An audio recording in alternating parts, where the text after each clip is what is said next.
yogurt from the last batch. And I'm gonna close the lid. Well, first I'm gonna whisk it, close the lid, hit the yogurt button, and it'll be ready in about 8 hours, probably around dinner time.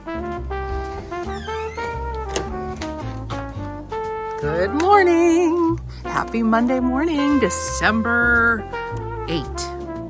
Rachel here, Treehouse Fiber Arts.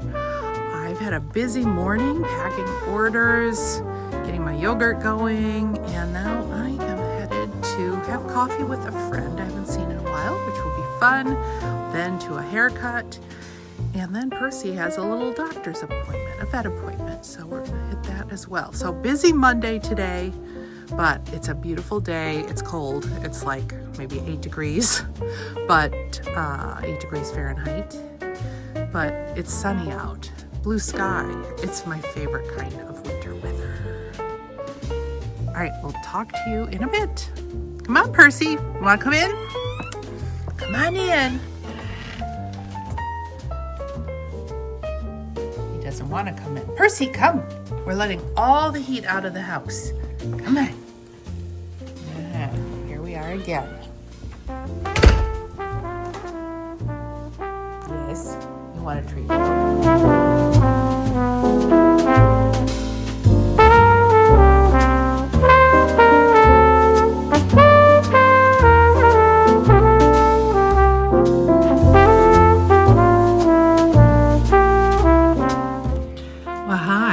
Just got back from the hair cutting place.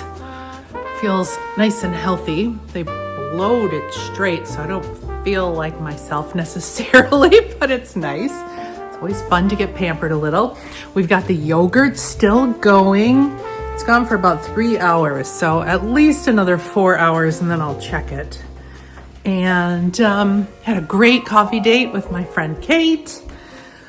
And now I'm back just for a little bit. We're gonna take Percy to the vet in an hour or so. I have to look and see exactly what time. This morning I was going through my cookie stuff because Oma's coming over and Opa on Thursday. We're gonna make Springeli, we're gonna attempt Lebkuchen, and the Hefegrunz, which is a wreath bread, and maybe try Stollen. I think I got them all. Yes, I think that's it. So that'll be fun. So I've been looking at recipes, learning a little bit about Stollen. We have my grandma's Stollen recipe, which is a little lighter of a bread than some of the ones that I've had at Christmas markets, like the one downtown Grand Rapids. It's really good, but they're a lot sweeter. They're almost like the Italian panettone. And my German grandma's, and probably great grandma's, was a lot lighter and not as sweet, which I think I would like. Maybe even better, because sometimes that can be just too sweet. You have so many sweets at Christmas time. So anyways, I think now I have a little bit of downtime. I think I'm just gonna maybe have a little lunch, and I want to show you the gnome, where I'm at with the gnome. The next clue came this morning, and it's a knitting clue. So maybe I can get that done in my coffee break hour, although I don't need another coffee because I just had coffee twice now. So I'm very caffeinated, can't you tell? Anyways, let me show you the gnome.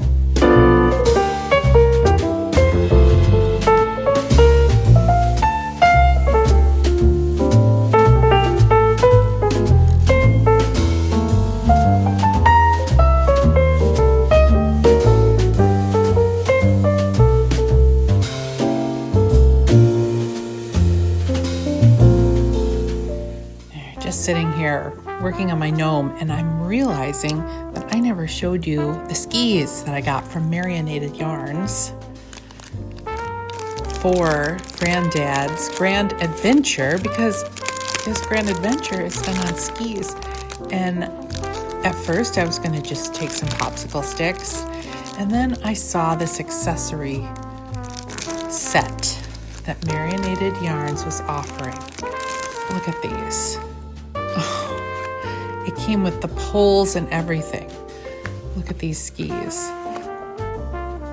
They are so adorable. Percy approves too.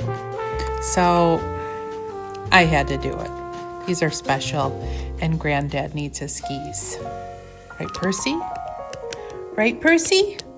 Percy! Over here! Yeah, right. Okay. I'm finally reading the package, and it says that it's an accessory set exclusive design for marinated yarns by Twin Mountain Handcrafts. I'm gonna go look them up, see what else they sell. But all this time I've been saying it's by Marinated Yarns. That's the website I got them from.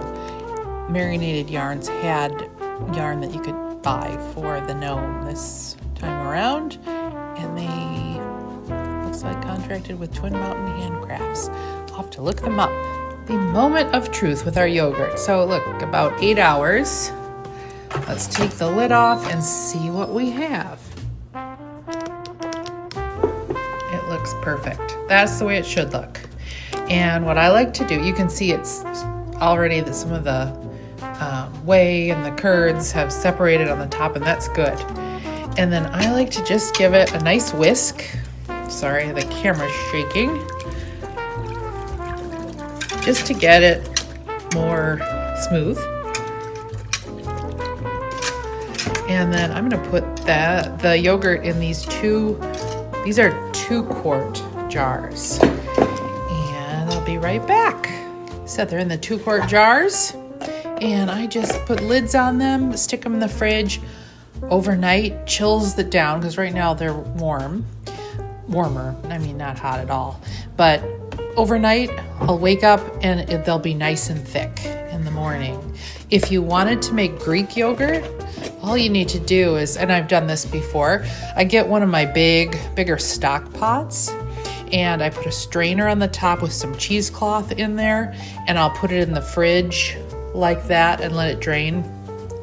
Let it drain for like a couple hours, then take a look at it. If it's the thickness you like, great, take it out. If not, keep going in the fridge until it's the thickness you like. And I know there's things that you can do with the whey that comes off it for your garden. Some people drink it in shakes because I think it's high in protein. I could be wrong. I am not a registered dietitian, nutritionist, or anything. What I do know is I love this yogurt. I use 2%, a gallon of 2%. So just to kind of review, I put my gallon of 2% in my Instant Pot, and I just hit the setting for slow cooker.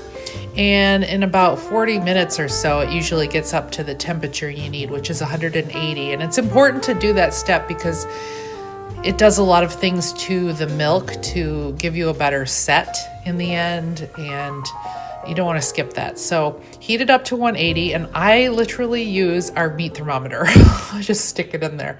If you've got a better thermometer than that, like a candy thermometer or something, that might be better. But I get it to 180, take it out, let it cool. I find that if I let it sit on the counter in my house, it takes at least an hour and a half to cool down. So I set my timer for an hour and a half, and then I come back, and I'm usually pretty close. You want to get it down to 110. No higher than that, or the bacteria in your yogurt starter will die. I've experienced that as well. So you want it to be 110, like between 108 and 110 is perfect.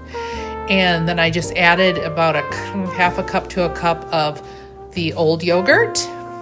And then I just turned on my Instant Pot to the yogurt setting and let it go for 8 hours. You could do this overnight and then wake up with yogurt, but I like to do it first thing in the morning because then I can put it in the fridge and it's cool and ready to eat for breakfast. So hope that helps. I've done this. I started with a recipe or two, a lot of trial and error with the Instant Pot, but I knew I wanted something easy, and this is a lot of yogurt for what, the $3 I spent at Costco for the 2%, or 2%. You could do organic, whole milk, would be even creamier, but it's still a lot cheaper for sure. And honestly, I think it tastes better.